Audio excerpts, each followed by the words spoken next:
So let's move on to number 3.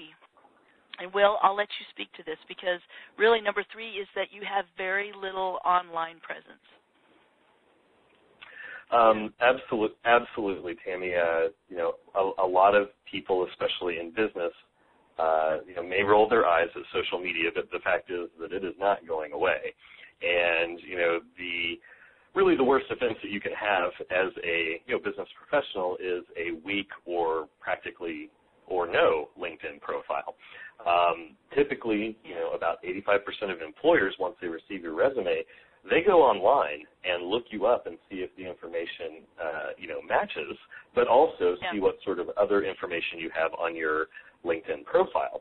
So if you have a great resume but a poor internet footprint for them to actually go out and find you quickly or do a little research about you, then you're kind of shooting yourself in the foot. And, of course, your resume is moving into the pile of future use or being filed away as thanks for sending me your resume.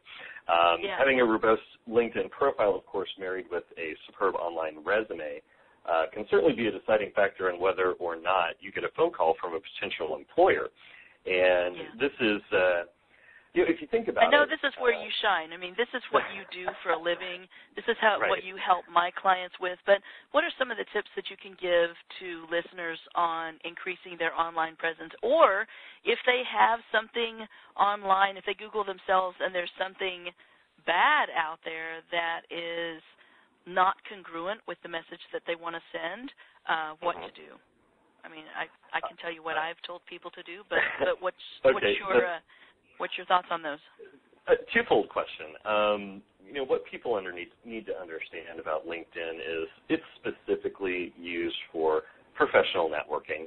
And, if you want some just basic LinkedIn stats is 68% of users are over 35, and about 69% of those users make over $60,000 a year with when you drop into the about $150,000 a year range, that's still about 45% of users. So, it's a way to build community, but it's also a really fantastic way to connect with key decision makers and find, a potential hiring manager directly at a company. So, really the value of LinkedIn becomes, it is built on direct connections. It's a way for you to leverage a digital handshake instead of meeting someone in person, and also, to raise awareness about yourself. And one thing I really emphasize with companies I work with or even individuals is you really want to focus on connecting and not friending, because we're so used to thinking of the Facebook or whatever, the other social media platform mindset. And it really is finding common ground with someone or that you've met them at a networking event. And you can even use that LinkedIn introduction of, instead of saying, I would like to add you to my professional profile on LinkedIn, you can simply say, hi, I noticed we're both in the same, either discussion group or we have mutual friends, and I've heard great things about your company, and I'd like to connect so I can learn more from you. Now, that makes a lot more of a personalized connection versus just saying, well, thanks. Hi, Megan. Please join my LinkedIn profile, Will. I get so annoyed with those, basically generic invitations. I'm much more likely to respond to someone doing that. But, when you think about your online presence, the great thing about LinkedIn is it's extremely search engine friendly, and creating a robust profile really helps you because you're able to put in keywords, key skills. It helps you be found on Google, but also helps recruiters that may be looking in LinkedIn to actually find you very quickly and connect with you. So those are just a couple tips. Now, if we're talking, you have disparaging information online, a couple things you can do is contact that, either the search engine directly or, find out where that disparaging comment came from. It may take you a little research and digging, but, you typically can usually find someone to contact because, there are ways to scrub your profile. There are some companies out there that will do it for you, but they do have a pretty high cost associated with that. So, but can't you just contact the webmaster of wherever it's located and ask to be taken off? Typically, yes. Now, sometimes actually getting a response from those people may be like, shooting fish in a barrel, but, if you're persistent, you can have some of that information removed from online to create, to give yourself the best, profile as well as the best look. But again, I'll stress again, LinkedIn is extremely important just to have, and one thing that you don't want your LinkedIn profile to just be a resume online. It needs to be a little more descriptive about you and have some summary statements and, have additional information. If you've published an article, we'll link that into your LinkedIn. Participate in a few discussion groups here and there. It's really all about not only connecting, but getting some visibility for yourself, just, to prove that you do exist, but you are, a person participating actively in the most current media online. So that's a really great point, because if you remember on LinkedIn, anytime you even say that you do a like for something, or if you see an article, you belong to a lot of groups, and if there's an article that's posted out there, it may be posted by somebody other than you, but all you have to do is give a short comment to it, and then your profile, your picture, and what you're looking for, if that's what you put up there, shows up, so that the more active you are in just saying, yeah, I totally agree with this, or this hasn't been my experience, it's been something else, you can actually be very visible to some really larger groups. And I think that there are people out there on the groups that I'm involved with that do that consistently, and those are the ones that are going to get the most responses from people. Something else I wanted to mention, too, that almost 20% last year of recruiters and employers use LinkedIn exclusively. And from what I've seen from my clients is that there hasn't been disparaging information out there other than maybe a few parking tickets or speeding tickets that I've been able to find. And usually those aren't on just a Google search. Those are through some more advanced searches that sometimes recruiters have or HR people have. But what I'm finding is that they don't have anything at all.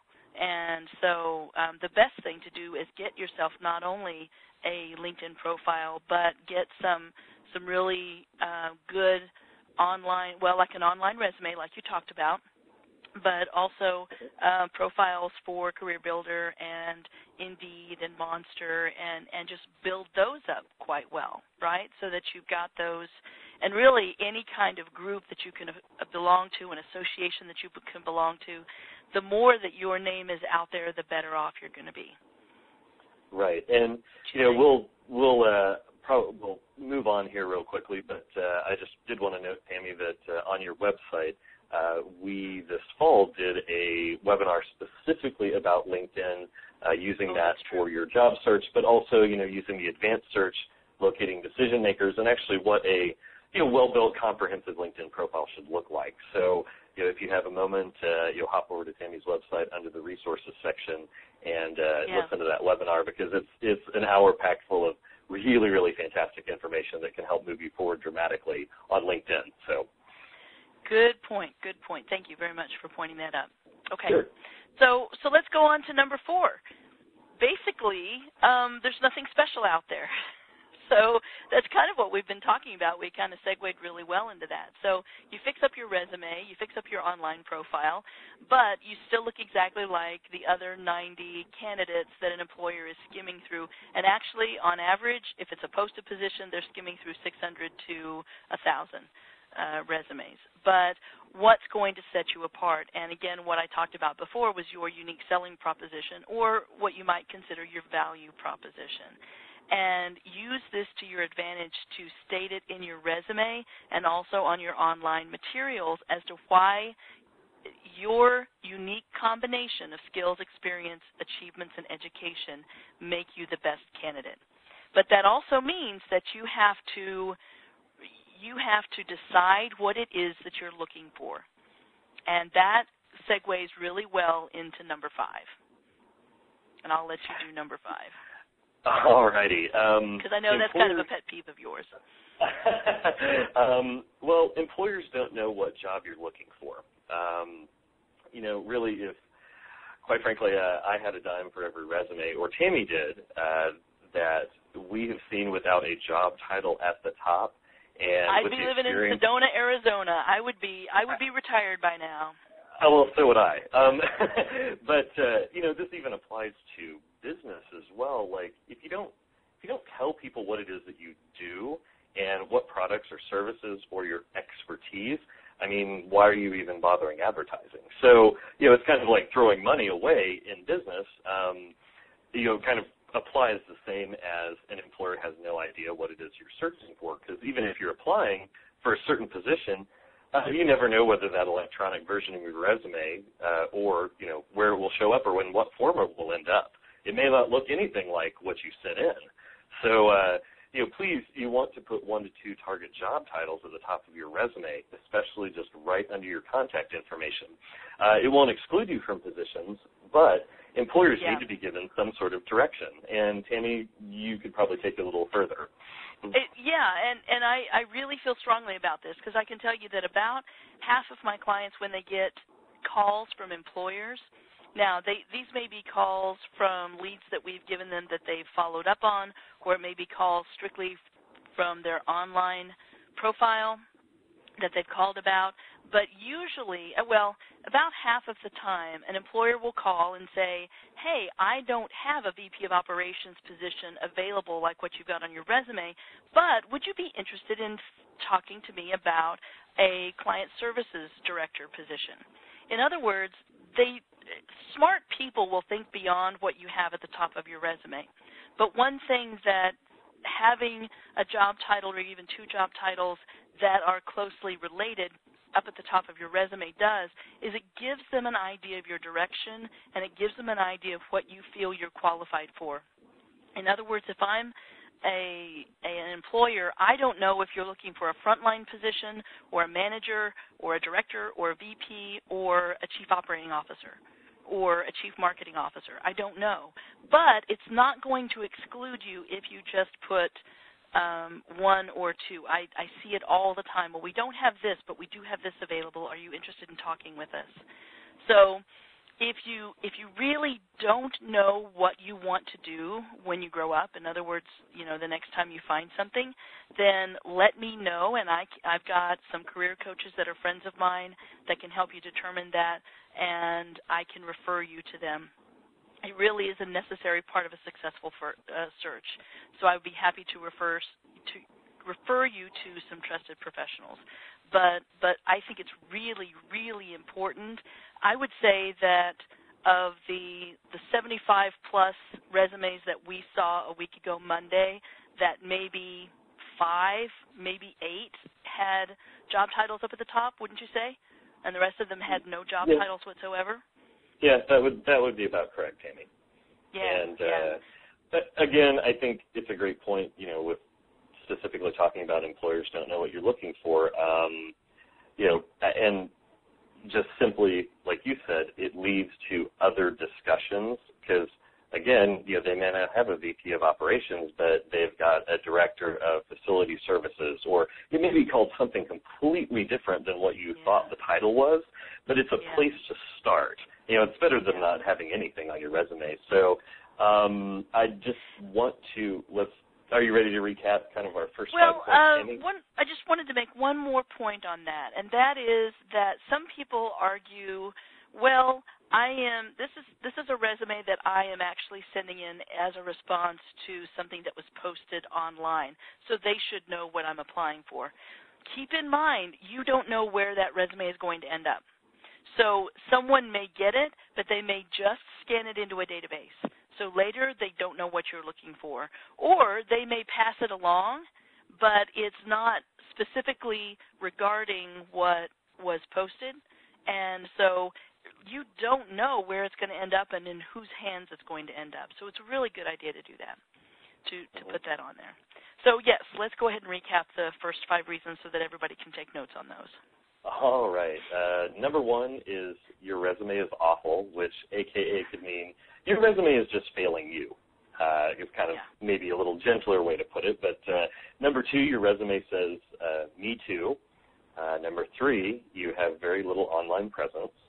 Number 4, there's nothing special there. And number 5, employers don't know what job you're looking for. Yeah.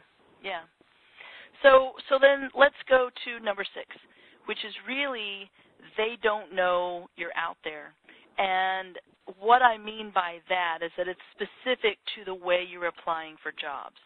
If you're applying for jobs that are publicly posted online, whether it be through job boards or the company websites directly, you need to be aware that on average, and this is absolutely a true number, there are 600 to 1,000 other applicants that have applied alongside you.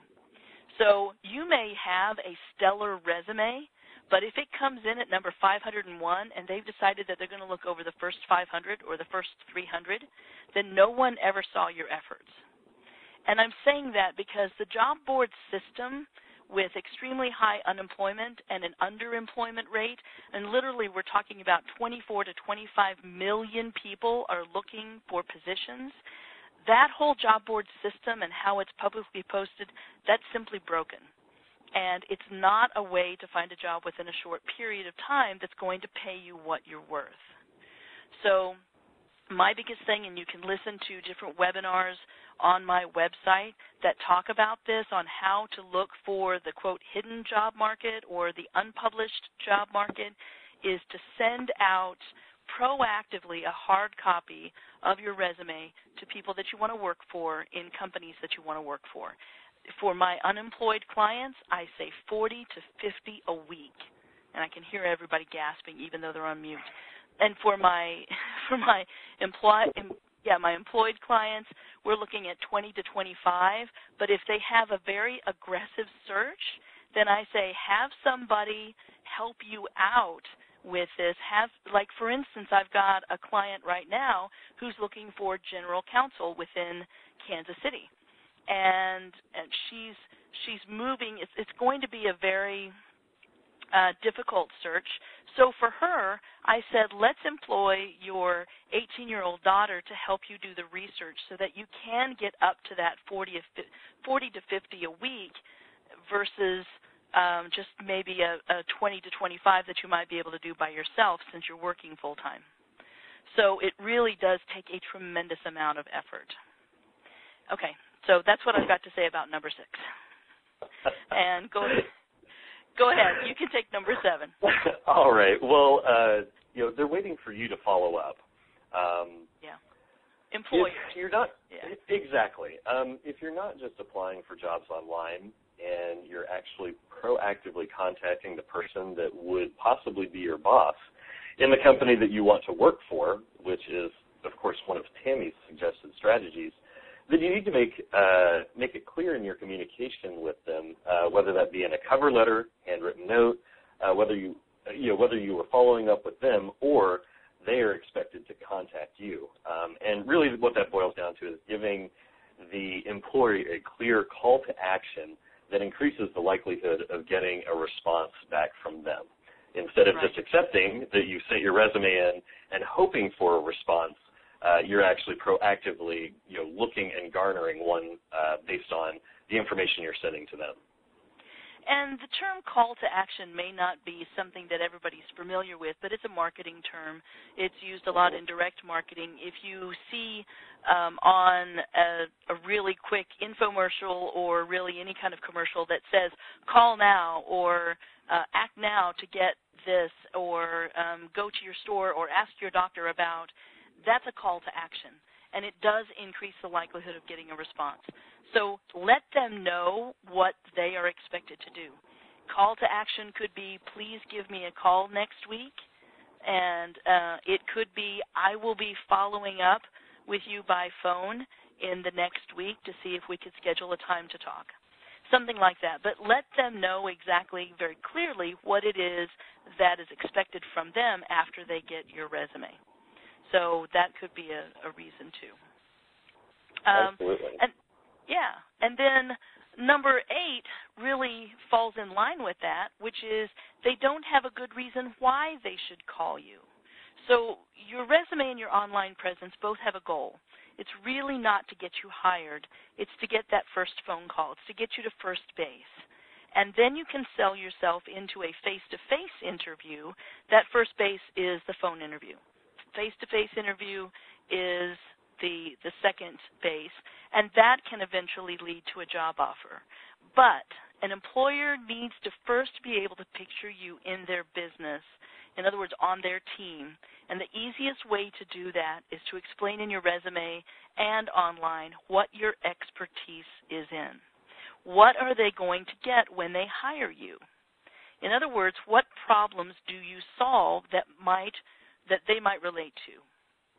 So have you brought in income for a company? Have you saved money in your past companies? What contributions have you made to your past companies? How have you affected the return on investment? Sometimes it's easy enough to just think, what are you most proud of? And put that down on the resume. And something else, too, expertise talks to something that I had a webinar on a few months ago. I think it may have been in May, talking about the audio business card, which is introducing yourself to networking partners and decision makers. Audio business card is really what you want to listen to. There's a whole hour about it, and that will help determine how you articulate your expertise. But that will give them a good reason why they should call you. Right? And Absolutely. you can go ahead with number 9, Will. All right. An employer doesn't know what you've done beyond show up for work every day. And I think this is kind of a big one. It could be obvious, but again, with some of the points we talked about earlier about the resume and online presence, that in today's job market or in any market, an employer wants to know what you did beyond just going up, being a warm body, and showing up for your job.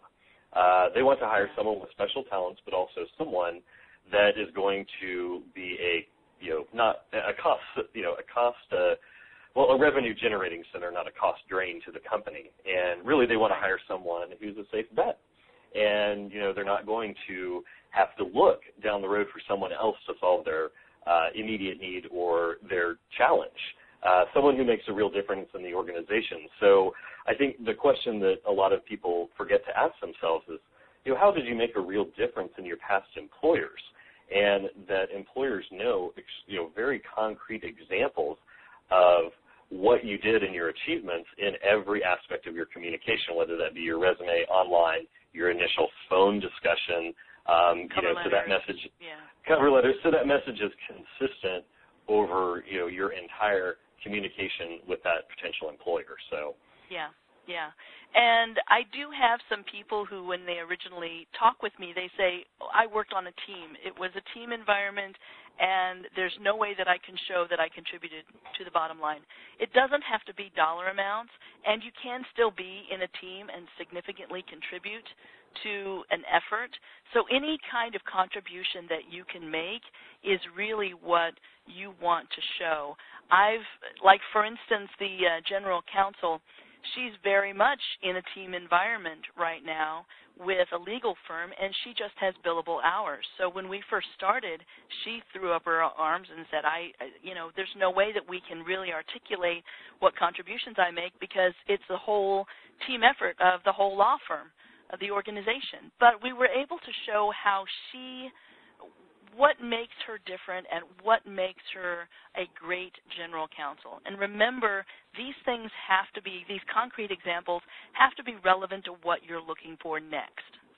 So if she was going to be a litigation attorney, those contributions would look very different and they would be framed very different than if she's looking for a general counsel position within a mid to large size company or a small company that deals with contracts, if that makes sense.